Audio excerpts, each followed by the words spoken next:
I think we can prevent 80% of the diseases in this country. And many of them, once you suffer from them, you can treat them. And environmental health, the challenges are in terms of the natural environment, fluorosis, selenium toxicity, cadmium toxicity, number of other natural toxicity, and now the pesticides in playing the part. I think this all need to be understood actually. And you need to work on them. You could need to then manage them better. So I think what my purpose was, the opportunities in today's India are immense. Challenges are even greater than them. What I'm talking about, the solutions will have to come from here actually. Solutions will have to come from the students who are participating, many of them who will be the teachers, researchers tomorrow. I would like each of you who have come, 800 people who have come here to be researchers. That means I'm not asking you to go to join a lab, but a walking researchers, thinking minds. I think that will make a difference actually. If you think wherever you sit in a small clinic also, you can be a researcher. Yes, you can be a researcher. If you can analyze your patients well, you follow the trends, you go to from where they have originated, why they have originated, and how you can do a better job for them in terms of their management, document that, publish that, you have contributed. So I think today's time was to connect with you. I feel very enthused by this actually. I think the 3-4 meetings which I attended with the Medical Science Congress, but with an institution like FMC, a place which is among the best in the academic circles, if this offers this opportunity every year to 600-800 people to come and spend 2-3 days in these formative years, where their genes may be activated. Because I think my genes got activated by chance. Once they got activated, I moved to an era, a time where I am today. So a life full of satisfaction, looking at the innovation, look at the things which you create. Because if you remain a thinking mind, you get a sense of satisfaction. That's not to be, I think compared by the positions you hold or by the awards you win, but by the satisfaction that you were a thinking mind, you were a buddhijeevi, and as a medical people, I think we have the immense opportunity to make a difference in whatever we do. That is immense. So I think nothing very concrete to offer to you, but it was to take you from a path of ancient India to today's India. And today's India, where the strengths, huge strengths actually, and networks, many of them which were created by us, somebody created some by others, but the opportunity to work together actually. It's not, society's fragmentation is becoming less and less, the more and more synergy. And many of you youngsters will create those teams. As a team, you will win. I think great future ahead for all of you, but with a micro-planning, not by talk, not by emotions alone. Emotions are important, sentiments are important, but make concrete plans to do what you want to do. And with a very clear notion that all of us are researchers, all of you are researchers, and I think you will continue to be researchers till the end. That as a part of your personality. So you'll contribute as a doctor or as maybe a scientist, or both, maybe teacher plus clinician plus researcher, all three roles combined into one. I don't know what is in store for each of you, but there's a great opportunity for each of us, each of you. I can only just convey my best wishes, blessings to all of you, and compliments to AFMC, their leadership, that they sustain this, maintain this, and accelerate in times to come. Jai Hind.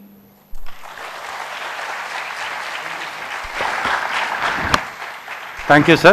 That was one of the wonderful talk. You highlighted on some of the important points on the research areas. You told us about that research is not a separate entity. It is part of your personality, and it should be there in everybody. And that's how you make yourself different from others. And you elaborated on some of the points on the research avenues in the field of environmental health, vaccine, infectious disease, stem cell, etc. And you also told us that there are a number of problems that are there, and we need to go into the depth of this to reach to the research solution. Thank you for your word, sir. And I request all our audience to give a grand applause to our guest speaker.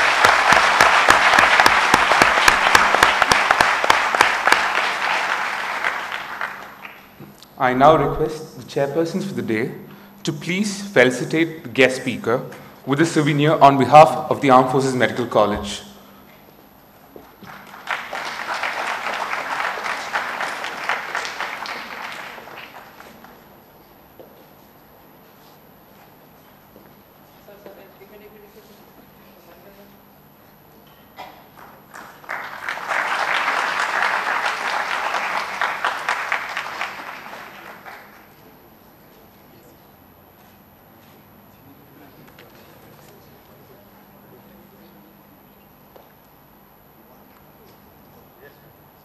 Thank you, sir.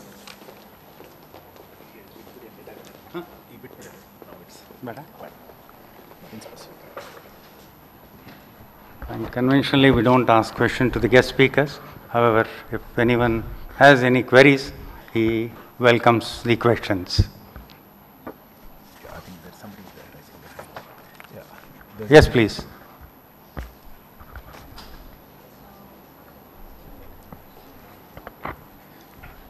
So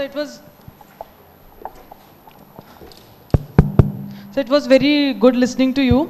I wanted to know, sir, what's the criteria of selection of ICMR projects when we send from our medical colleges at UG level? Because if around 20 or 30 ICMR projects are sent from our college from various departments, hardly 4 or 5 are selected. So, sir. Yeah, you're talking on this undergraduate, the STS scheme? STS? Yes, sir, STS. Yeah, I'll tell you. See, this STS, the number of applicants has grown so immensely. We increased the number of the students whom we could select actually, but I think there are 800 at the moment. You know, 800 for a huge country like India is not a big number. So what they do actually, after you submit the proposals, they go to the referees and they go all online. So those referees give you marks on the project which you have written, the ideas. So those are totaled actually. So that it goes to three referees at the time, and they total it up. So that number, and then they, by computer, they make the total. What I had suggested to them, you know, I had a problem with it also, personally. I thought all the regions of the country should be represented. They are not. And many good institutions where the teachers spend a lot of time with the students, they get an edge. Now, I thought, you know, that state-wise, I create a state-wise quota, that every state should have at least minimum something. At least what 5 every state should have. We are trying to improve that system and also try to make it more objective.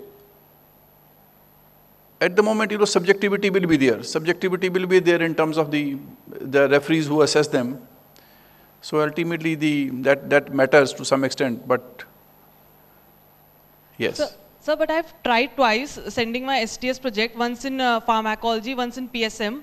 So, but I'm really greatly interested in doing research work. So how would I know, how should I do something different that it should be selected? Or what's other alternative apart from sending to ICMR and if you want to do research work? I don't know, you know, whether beside ICMR, who are the other agencies who are working on helping the undergraduate medical students. I'm not, actually the systems which the Department of Science and Technology has come, that's for both medical, biology students and everybody else. But others are really not focusing on the medical students. I don't know, you know, I can't give you a specific answer to a particular assessment which pertains to your life and your career. No, I think you can take that guidance from your teachers for that. Yes. I think any other question, please. Yes, sir. General Velu Nair. Hello. So now medical universities and state universities are also participating in funding undergraduates. For example, Maharashtra University of Health Sciences gives colleges from 10 to 20 projects, but they are based on merit. So submission doesn't entail a guarantee that you're going to get the project, number one. Number two, like Dr. Katoj said, there's a system of selection which is based on merit. Yes, given the subjectivity element will always be there, but it's reasonably robust. So obviously you have to be guided properly to submit it. I'll give you one answer. Actually. No, see, listen, if your project was not approved, it doesn't mean you are inferior to others, I'm telling you. Absolutely. That's number one. Because there's a very marginal gap of subjectivity. It's a matter of chance, you know, which SSCs are there. So, sustain it, I'm telling you. The first option is sustain it. I tell you, when as a scientist, I became even a scientist. After getting selected into that ICMR talent search scheme, which I'm reviving again. Earlier it was only for the medical doctors. Now this year it will be for medical and biomedical both. And you know, we were selected, this right from anatomy to surgery, every subject had 100 marks. And we were supposed to get 75 in each. So the type of all-rounders we were selected. But when I became a researcher, after getting training in everything, everywhere, when I started writing grants, first my success rate was 1 in 10, so 10%. Okay, then there became 1 in 5, 1 in 6. So a lot of my projects also used to go to the shelf actually, submit somewhere, they are rejected, they are not approved. Because after a while, you know, you start looking at the novelty of the approach. You will be a bright person because you are curious about it and you want to achieve it actually. So I have a full hope, you know, you will succeed next time or for something else actually. So question is that statistically, you're clinching for the very first time. It doesn't mean you are superior to others. It's a matter of chance actually. 10 good people, only one will get it. Yeah. 10 people on the top, only 1 or 2 will get it. So then slowly when you grow, you mature, you know, how you mature means you start understanding what the others are going to thinking about your question. So your question should be focused on the realities, problems of today, what has already happened, what more it will bring out, and then your approach to do that. So I think if all these things you put in, your 1 or 2 rejections of the projects means nothing, I'm telling you. You will perhaps reach a peak which nobody else will reach. So I think don't give it up, that's all. I think the question is sustain. I was telling you 1 in 10 I used to succeed earlier, 1 in 5, then 1 in 2, then 1 in 1 I used to write. Then I used to start getting projects which I never used to write also, people used to offer you. So this is the evolution of a career, you know. So nothing to worry about, nothing stops you. Okay, all the best. This is a message to all, not to her only, but I think she is very bold enough to ask a very nice question. I wish you all the best. Thank you, sir.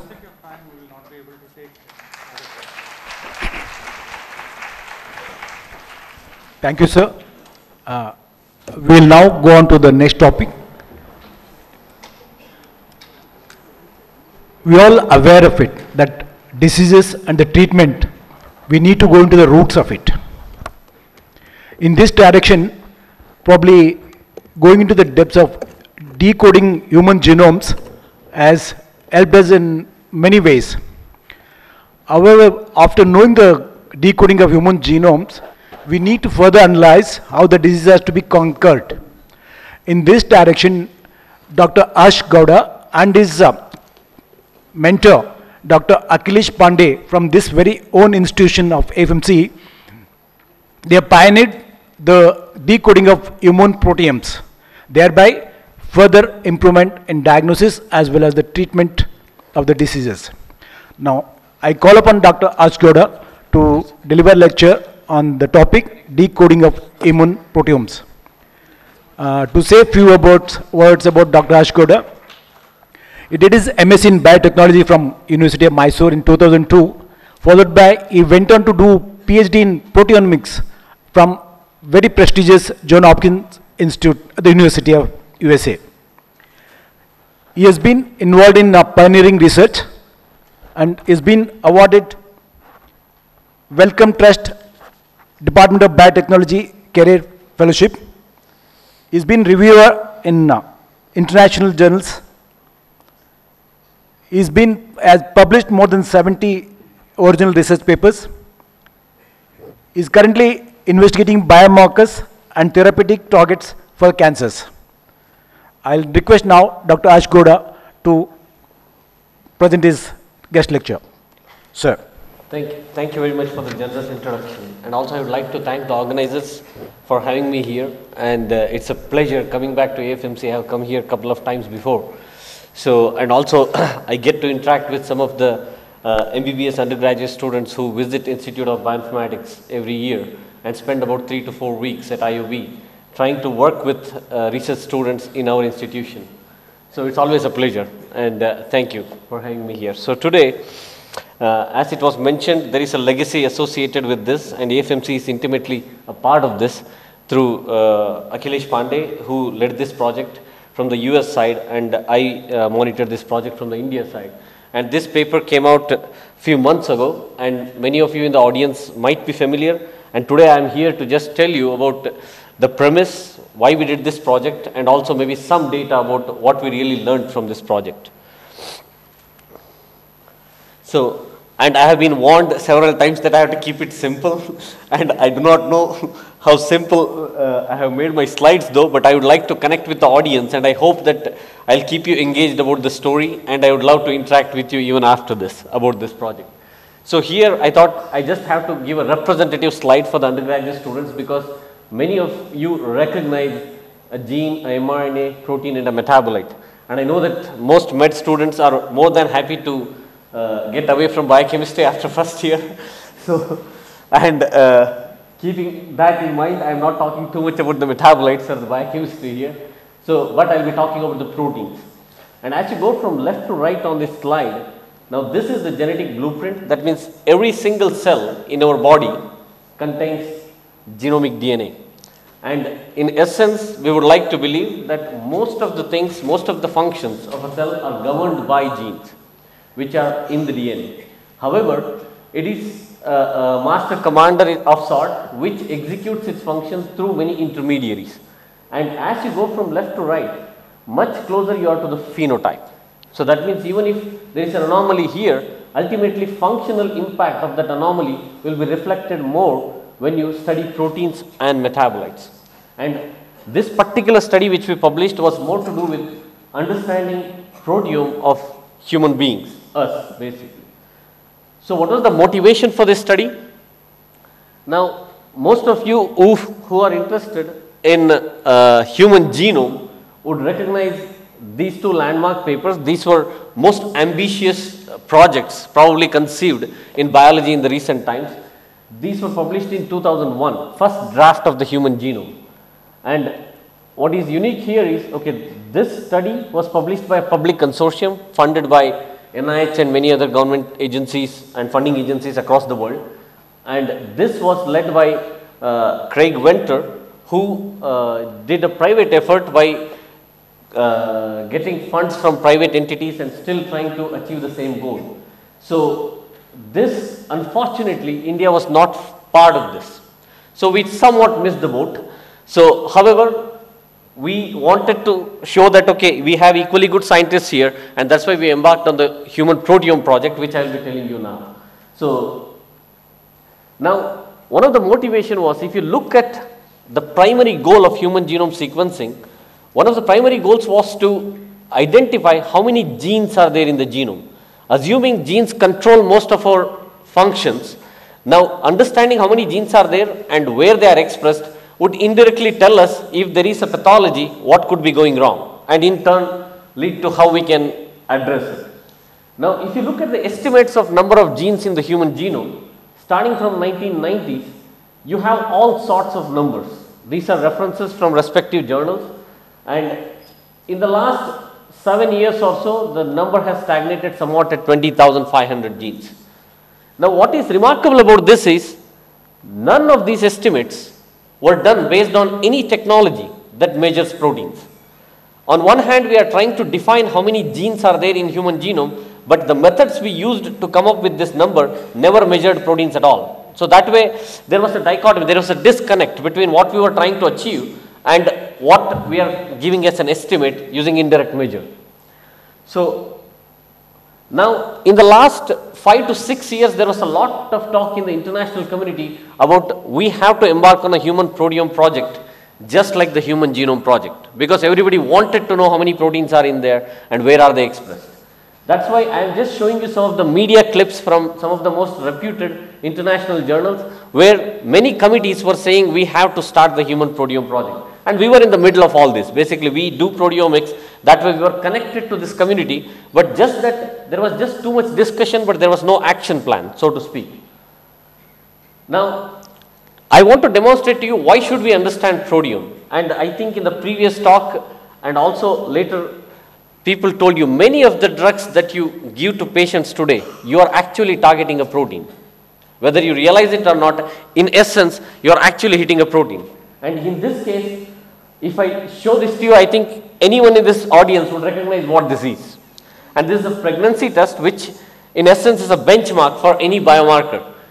People can go to a pharmacy, buy it for 40-50 rupees and do this test at the comfort of their home. And what does it measure? It measures HCG, which is a protein, human chorionic gonadotropin, which is produced by trophoblast cells from the fertilized ova.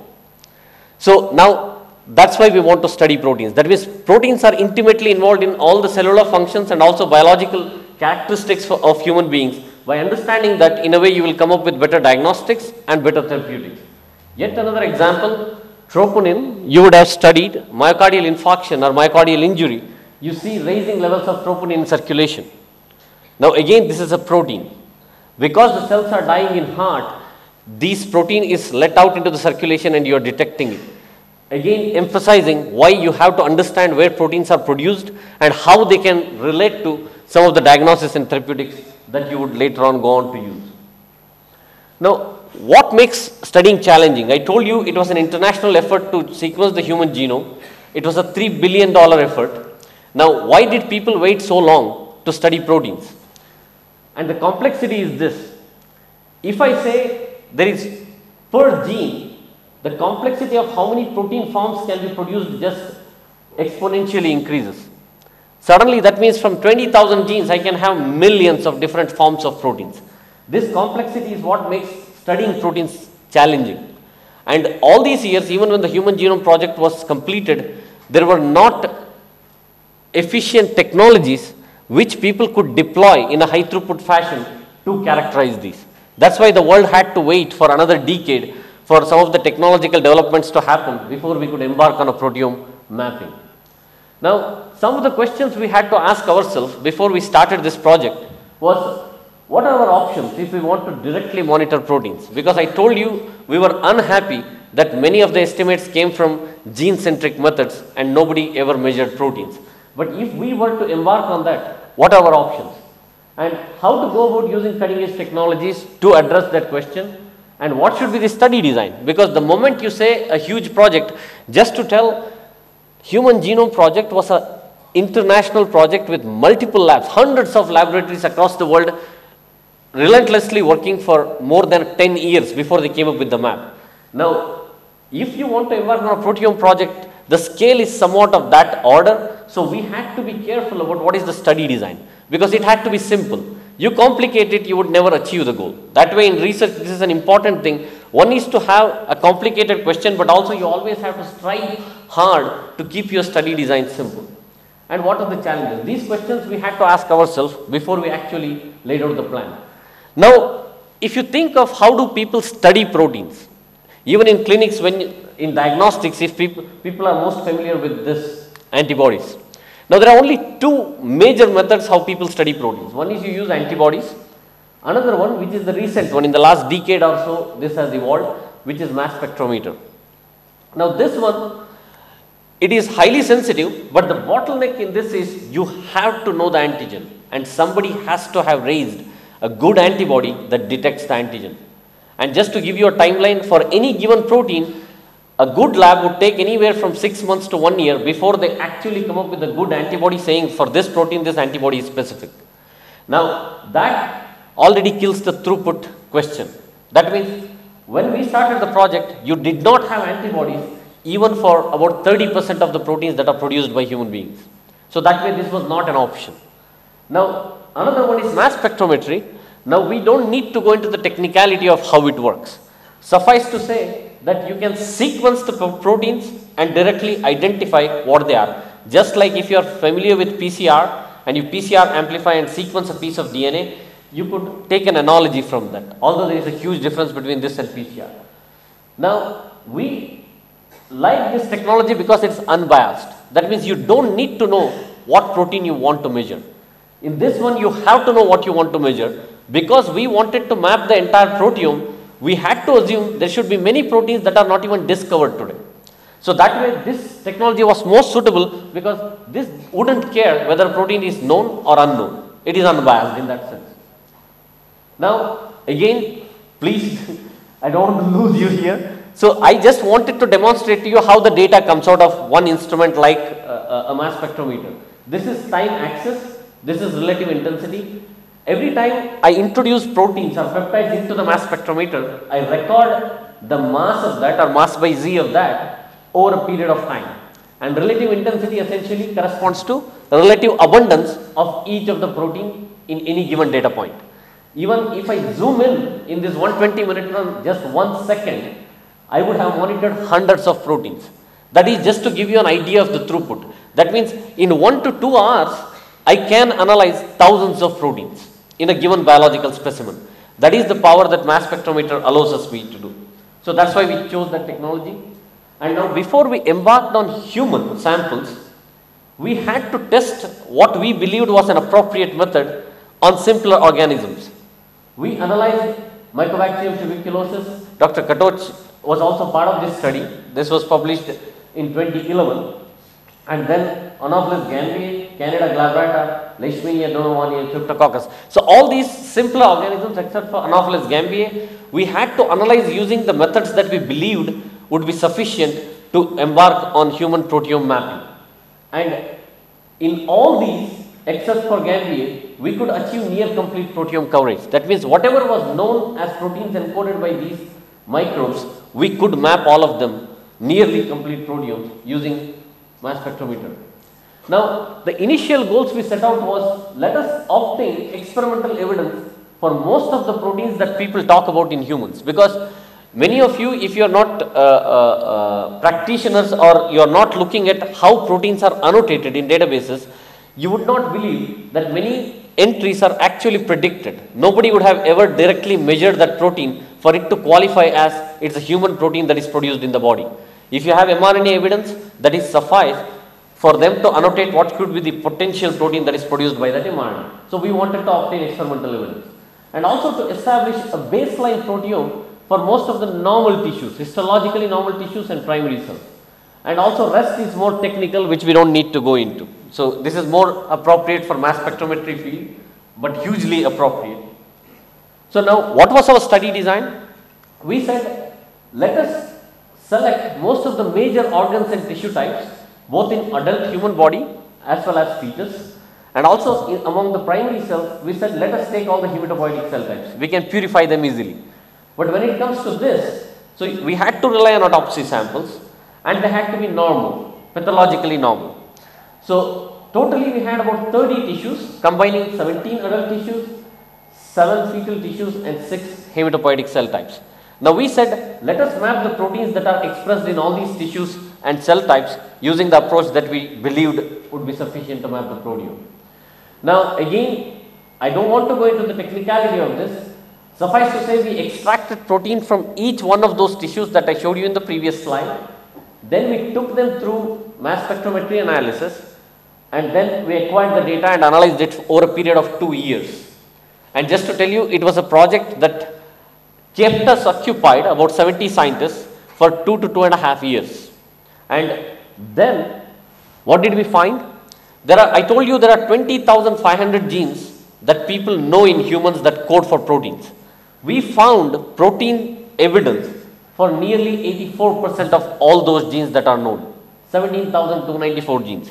This was for the first time in the world somebody had mapped as many proteins encoded by human genome. So that was one of the achievements of the study. And then, remarkably, there were about nearly 4,000 genes for which the international community had labeled some of the proteins coming out of these as missing proteins. Why they called so? They called it because none of those proteins had ever been detected either using antibodies or using mass spectrometer in any biological specimen. That means no humans had ever detected these many proteins until recently. Among those, used through this study, we could provide evidence for nearly 3/4 of them. 2,500 of those, we could show where are these proteins produced, where are they expressed, which tissues express these proteins. So that was another kind of landmark achievement of this study. In addition to this, later on I'll show you, we also identified several new proteins that people even didn't know they existed. Even their genes were unknown that they code for proteins. So in a nutshell, this was a consolidated outcome of this study. So that's why it got the attention, it got throughout the world from the research community as well as the media. Now, if I want to just show a snapshot of what did we find across all the chromosomes, this is unidentified. That means among all the genes that are known on chromosome 1, this fraction of them we could find their corresponding protein, but this we couldn't.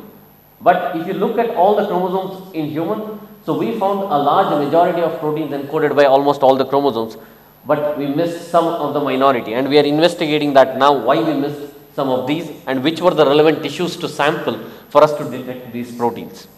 Because we sampled only 30 tissues, as I told you, and because you are a better expert in anatomy than me, you know that that doesn't cover human being at all. So there are many sites, many anatomically distinct regions that could be expressing specific proteins which we haven't sampled. Now, among those, nearly 2,350 of them were highly abundant proteins which we